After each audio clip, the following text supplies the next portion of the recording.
Ну, спасибо всем, что вы пришли.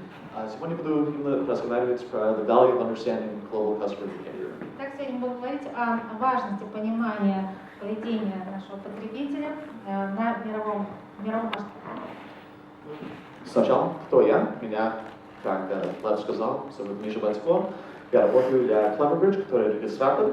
В основном работаем с компаниями, как вот эти. И это разрешает нам смотреть на очень много large amounts of data, which can, please. Это разрешает нам охватывать большой объем данных, Which allows me to have benchmark information, which I'll share with you today. и которые покажут нам информацию, бенчмаркинг, которым мы сегодня с вами поделимся. Но сначала, кто я по-настоящему?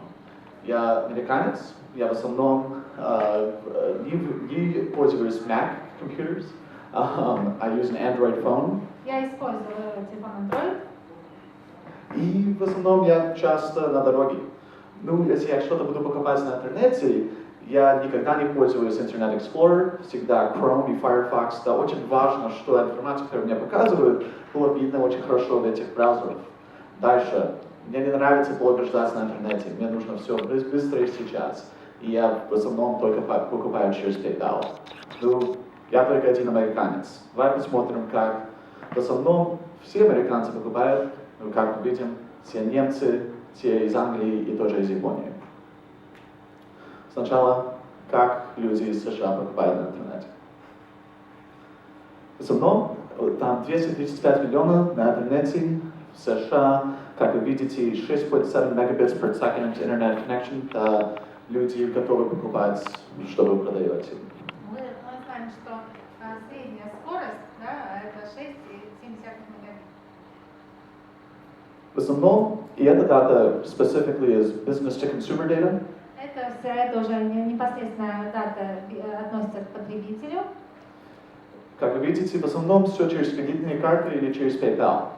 Только если очень продукт стоит много, тогда мы видим, что люди пользуются чеком. И опять это business to consumer. И опять это B2C, да?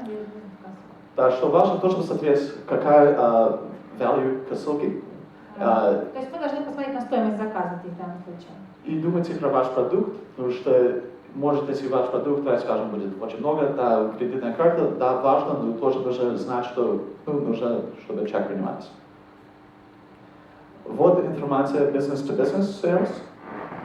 Как видно теперь, в основном, если опять косылка больше стоит, чек и wire transfers очень важны. И нужно, чтобы don't charge additional cost here. Чтобы вы не платили дополнительные какие-то деньги за пересылку. В США не нужно именно показывать цену на landing page. Конечно, нужно показывать продукты, разрешать покупаться в доллар США. И американцы любят кросселлы. Даже когда мы покупаем машину, когда мы в магазине, всегда спрашивают, ну, вы хотите что-то дальнее покупать? Да, это очень нормально. Cross-sells are very common in America. Make sure that you're offering them to your customers. Перекрестные продажи очень популярны в Америке, как вы уже поняли. И как я раньше сказал, мне нравится все быстро. Нужно как меньше информации для американцев, просто сразу сказать им, что продукт делает, и послать посылку. Customer service. Easy enough. В основном, как вы видите, 65% через email, 35% через телефон. Ну, для американцев очень важно, что человеком, с кем они разговаривают, был эксперт. Нужно, if possible, have any customer service issues resolved in one touch. Otherwise, you can have social media issues, as actually Amy said. То есть очень важно, чтобы был эксперт и человек, с которым человек мог пообщаться, тот ему объяснил. So, in short, credit card, PayPal, как можно меньше информации, но хорошую информацию. И тоже в США, когда мы видим цены, мы не думаем, что налоги в этом цены. Мы всегда думаем, что налоги после того, как прибавят, price without taxes. То есть цена должна, price should be, VAT should be included? Should not be included. Значит, НДС не должен быть включен, налоги отдельно. German. Как немцы. Да, тоже почти 68 миллионов на интернете. The connection speed is similar to the US. Быстрота соединения такая же, как в Соединенных Штатах Америки.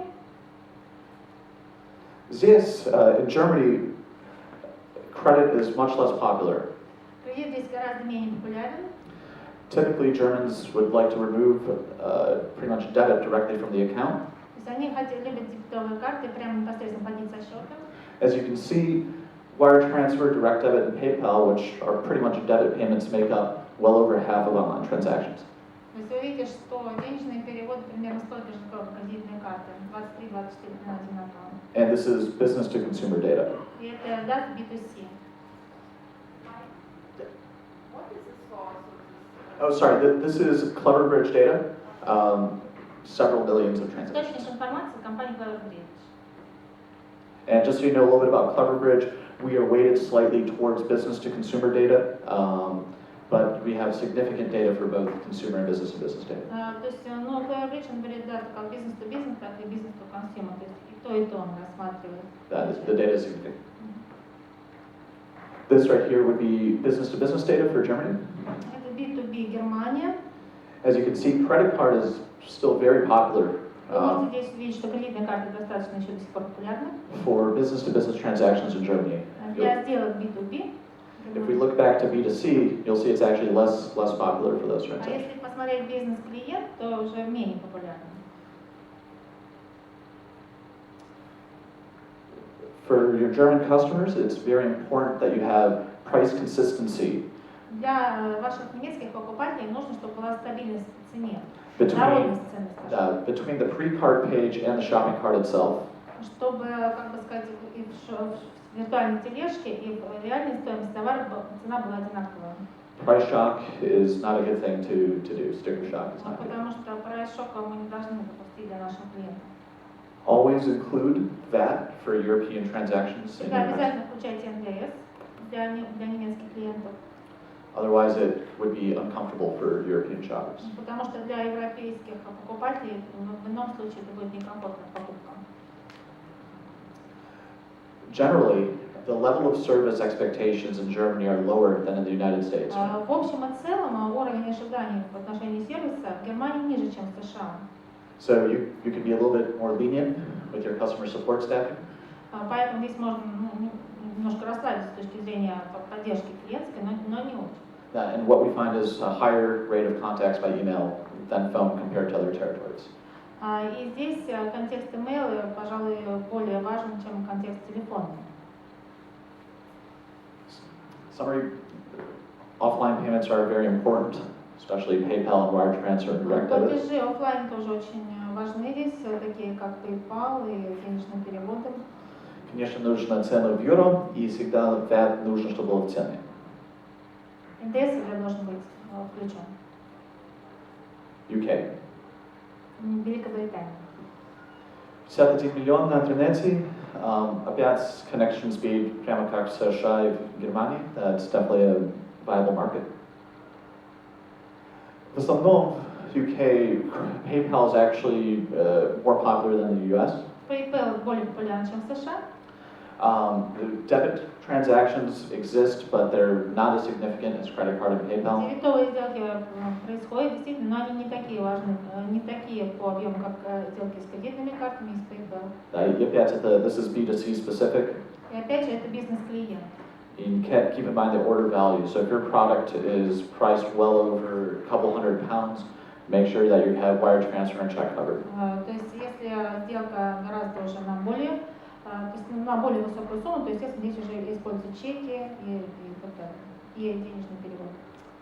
Business to business. Бизнес-то-бизнес. Да, в основном credit card and PayPal, unless you get really expensive, and it's very important to have Здесь wire точно transfer. так же кредитные карты PayPal, если покупка не очень на большую сумму совершается.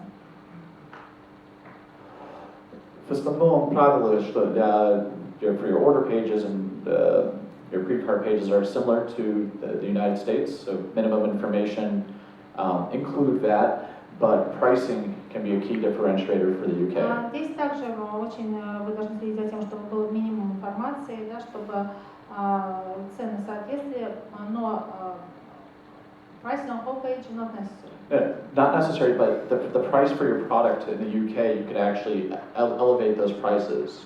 Но цена на ваш продукт в Великобритании, вы можете ее поднять, как это допускается. В основном люди там уже знают, что они будут больше платить. They compare to the US dollar, they're ready to. There's an expectation to pay more. So that. То есть, в принципе, люди ожидают, что им придется немножко переплачивать, поэтому ничего страшного, если вы в Великобритании, цена будет немножко выше, чем в других странах мира. So again, pretty straightforward. Credit cards, PayPal. There's an opportunity to elevate your prices in the UK. Итак, в Великобритании, чтобы подытожить, да, есть возможность на канале B2C немножко поднять цену при использовании кредитной карты, дебетовой и PayPal. Understanding Japanese customer Теперь behavior. посмотрим, как японские потребители себя ведут и что они ожидают. This might be a joke, external perception, but in the reality, it's a very formal culture, and you need to В keep that in принципе, mind. конечно, это шутливое представление внутренней культуры, но в реальности действительно это люди, у которых достаточно много формального поведения и в их ожиданиях, в их восприятии. Compared to the other countries that we looked at, Japan has a very high internet average connection speed. Вы увидите по цифрам, что скорость интернета гораздо выше в Японии по сравнению с другими странами, которые мы сейчас обсуждали. This is a market that's definitely that's worth looking into. There's a lot of people buying online in И Japan. очень много людей действительно в сравнении с другими странами покупают в интернете. So let's take a look at. Посмотрим, как люди платят. This is business to consumer. Credit card, about 75%. Это бизнес-консюмер, канал B2C, значит, кредитная карта на первом месте, 76%. Conveni, about 17%. Компания 17%. А вы знаете, что такое conveni? Нет. Да, все? Кто-то не знает? Не знаю. Okay, Да, cool. So let's talk about conveni. Давайте поговорим тогда о Компании. Conveni is an offline convenience store payment. Компания это такой офлайн магазин, который представляет нам систему оплаты. Что получается, если кто-то хочет покупать через conveni, они идут через shopping cart, выбирают conveni, и они печатают бумажку. На эту бумажку у них есть 6 дней пойти в магазин, покупать молоко, платить за телефон. В то же самое время они дают эту бумажку и покупают software. That gets processed, они потом идут домой, and they download their product. 17% use this. It's very common in Japan. 17% use Компании. Yes. 17% используют эту вот схему. И it's a cultural thing. Это, скажем, такая культурная особенность этой страны. Не хотят кредитную карту через интернет, they'd rather go to the supermarket and buy their software. Но почему-то им не хочется использовать кредитную карту в интернете, им легче пойти в магазин, в супермаркет, и там совершить свою сделку. Japan is a very homogeneous society. Значит, Там почти it's pretty much only Japanese people in Japan. то есть homogeneous, имеется в виду, что это однородное общество, в основном оно, там японцы. Localization is extremely important. Однородная национальность. И поэтому локализация продукта очень важна. Нужно native Japanese translators, otherwise you can have serious reputation damage in И Japan. обязательно нужно все переводить на японский язык там, потому что иначе у вас будут большие репутационные проблемы, если вы оставите на английском. And once this happens, it can be very hard to repair.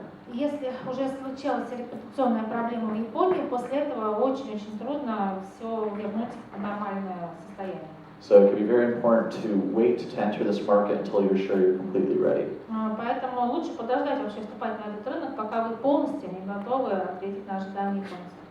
And what we've learned is it's best to have your translations proofread by a second source before you actually enter this И market. перевод, который вы сделаете на японский язык, должны быть несколько раз перепроверены носителями японского языка, чтобы все было идеально. Pricing. Итак, ценообразование. Price means quality in Japan. В Японии цена означает качество.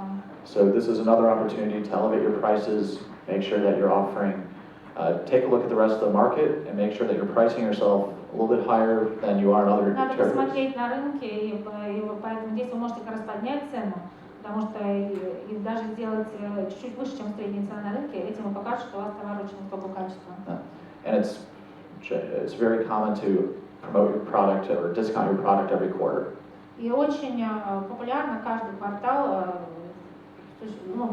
проводить различные мероприятия, продвижения, скидки и так далее.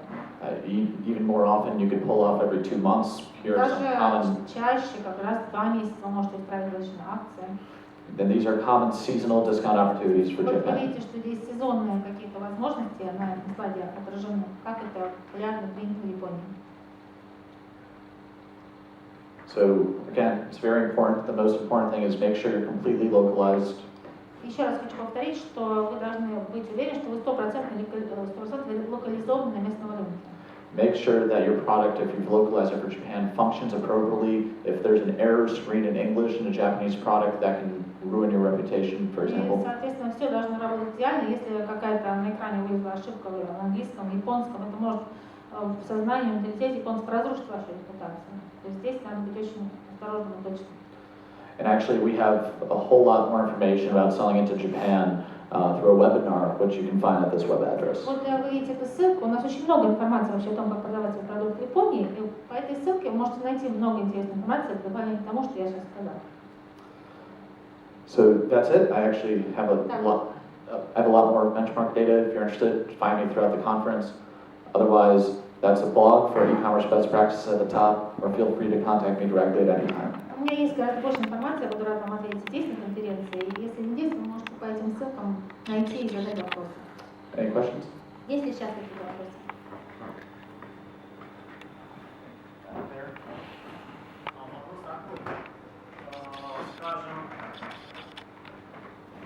Осуществляете ли вы, оказываете ли вы маркетинговую поддержку новым вендорам, скажем, которые хотят выходить, допустим, на японский рынок? Do you do marketing support for new vendors who want, for example, to enter Japan market, Japanese market or some other market? The short answer is yes. Короткий ответ – да. The long answer is we need to really dig into it and see if it makes А sense. если, конечно, отвечать на ответ, нам нужно рассмотреть конкретно ваш пример, покопаться, посмотрите, какова будет выгода для наших обеих сторон. Because we need to see if it makes sense, because we wouldn't deliver marketing services that wouldn't be stellar. So, look, we talk. То есть мы, в принципе, хотим быть продавцом, и тоже... Sorry, you said you also... Да, лучше поговорить. Если мы подумаем, что это мы не можем 100% хорошо сделать, мы просто сразу скажем, что нет. Otherwise, generally, yeah, the answer is yes. Yes. Майк, писать вам можно или Да. на английском? Пожалуйста, да, английский, да, но можете по-русски, я, наверное, отвечу по-английски. Спасибо. Пожалуйста. Миша, а скажи просто, а вот можно идею точнее, твои рекомендации, вот твои рекомендации по включению и не включению в стоимость в Англии и в Германии, вот ее можно на самом деле распространить на всю Европу в целом? If you talk about VAT inclusion in Germany, but this should cover all other European All of you. Весь Европейский Союз. Ага, отлично. И вопрос второй по поводу технической поддержки в США. Вот ты сказал, что 35% ожидания телефона технической поддержки, это вот на самом деле вот настолько критично, это говорит о том, что входили продажи. Или такая вот That's critical, really? Critical? Yes. Depends who you're selling to. Это зависит от того, кому вы продаете. So if you're selling B2B, not critical.